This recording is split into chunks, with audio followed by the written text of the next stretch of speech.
Un hombre convirtió hospitales, urgencias y pasillos silenciosos en su propio territorio de casa. Detrás de una bata blanca y una sonrisa, se escondía un monstruo. Joseph Michael Swango no era solo un médico. Era un asesino, con licencia para matar. Un médico que caminaba entre hospitales, dejando un rastro invisible de muerte, mientras todos confiaban en él para salvar vidas. Swango disfrutaba quitándolas. Desde niño, tenía una fascinación enfermiza por la muerte que nadie supo detectar. Mientras otros niños soñaban con ambulancias y rescates heroicos, él se obsesionaba con un instante, el segundo exacto, en que la vida se desprende de un cuerpo. Su padre, un veterano de Vietnam, narraba muertes, como quien cuenta anécdotas divertidas. Esa crudeza entró en la mente del niño, como una toxina lenta, moldeando a alguien que no soñaba con curar, sino con controlar el final. Ya en la Marina, su obsesión por la disciplina y el control físico escondía una obsesión malsana por el sufrimiento ajeno. Leía sobre el Holocausto como si fuera literatura y soñaba con controlar la vida y la muerte. Para él, el sufrimiento era un rompecabezas fascinante. En la residencia médica, era un hombre eficiente, pulcro, impecable, demasiado impecable. Pero los residentes comenzaron a notar algo inquietante. Pacientes estables que empeoraban justo después de una de sus visitas. Historias clínicas que se desplomaban, siempre bajo su turno. Era el médico de guardia. Caminaba por los pasillos con una libreta, donde nadie sabía qué apuntaba, pero nunca fueron diagnósticos. Todo indica que era un registro personal, aunque lo que llevaba allí jamás se recuperó por completo. Pero algo sí quedó claro: cuando él trabajaba, los pacientes morían más, mucho más. Los compañeros de la Facultad de Medicina lo llamaban los turnos de Swango, rondas de muerte disfrazadas de medicina, porque durante sus turnos, los pacientes bajo su cuidado morían inexplicablemente. En más de una ocasión, enfermeras lo vieron sonreír mientras declaraba un fallecimiento. Era como si disfrutara, viendo cómo la vida se escurría en silencio, como alguien dejaba de existir delante de él. Una joven de 19 años, consciente tras un accidente menor, falleció minutos después de que él entrase en su habitación, manipulando su suero. Su corazón simplemente se detuvo. La autopsia original no encontró nada inusual.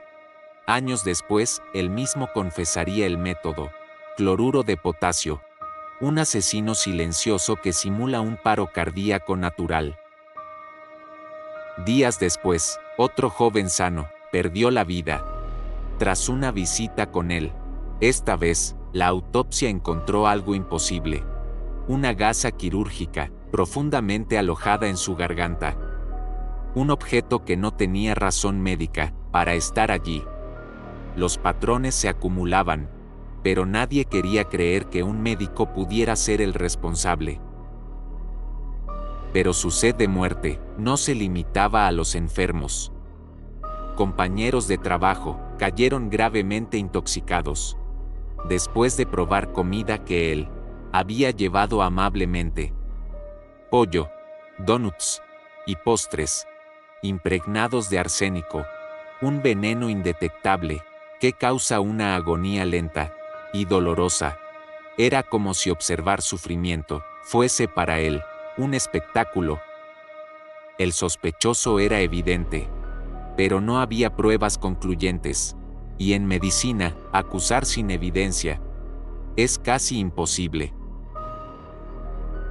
Cuando la policía por fin registró su casa, encontró lo impensable, algo que ningún médico debería poseer: sustancias tóxicas, puras, recetas para elaborar venenos letales, jeringas modificadas, compuestos químicos reservados para laboratorios militares. Un laboratorio clandestino, construido por un médico y diseñado para matar, sin dejar rastro. Aún así, el sistema permitió que continuara trabajando. Cambiaba de hospital, de ciudad, y las muertes seguían. Incluso el amor fue solo otra oportunidad para experimentar. Su prometida, una enfermera, comenzó a deteriorarse lentamente. Comenzó a sufrir dolores de cabeza insoportables, vómitos e insomnio. Los médicos no encontraban explicación. Cayó en un estado emocional devastador, hasta que un día apareció muerta en un parque, con una nota que sugería suicidio. Pero su familia nunca creyó esa versión, que nadie se deteriora así, por tristeza, y que él había encontrado una forma de manipular su cuerpo hasta quebrarlo. Nunca se pudo probar, pero la sombra del veneno volvió a aparecer. Cuando las sospechas en Estados Unidos crecían, huyó a Zimbabue con una identidad falsa. Allí, lejos de todo, consiguió empleo en un hospital rural. Los pacientes lo veían como un héroe extranjero, educado, puntual, atento. Pero durante sus guardias, pacientes con síntomas simples amanecían muertos. Y las enfermeras notaban su obsesión por administrar inyecciones especiales en la madrugada. Los certificados de defunción eran vagos. Las familias, agradecidas por la atención, no cuestionaban las muertes. Envenenó a su arrendador, quien milagrosamente sobrevivió, al detectarse a tiempo altísimos niveles de arsénico en su cabello. Zhuangguo veía el sufrimiento ajeno como un experimento fascinante, una coreografía final que solo él dirigía. Al final, no fue un error médico lo que lo delató, sino un documento de identidad falso, un detalle administrativo que levantó sospechas y permitió que las autoridades unieran piezas dispersas. La exhumación de cadáveres reveló la verdad: sustancias letales que solo un experto en toxicología podía manipular. Restos de compuestos imposibles de justificar en pacientes. Un patrón que se repetía de continente a continente. Cuando el FBI lo detuvo, no mostró culpa ni arrepentimiento, solo negó, frío y vacío, admitió fraudes, falsificaciones, pero nunca los asesinatos. Pero las exhumaciones hablaron por él. Cuerpos desenterrados en Zimbabue revelaron veneno en sus restos. Había dejado su firma química en los cadáveres.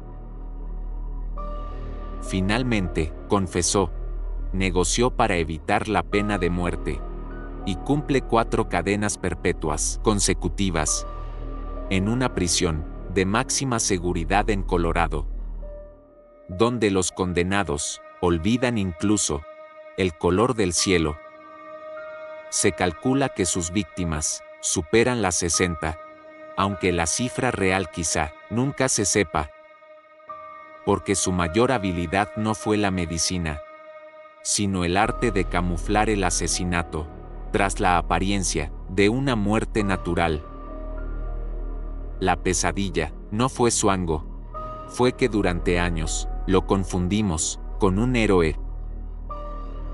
Caminó entre nosotros con una bata blanca y una jeringa lista para decidir quién no despertaría.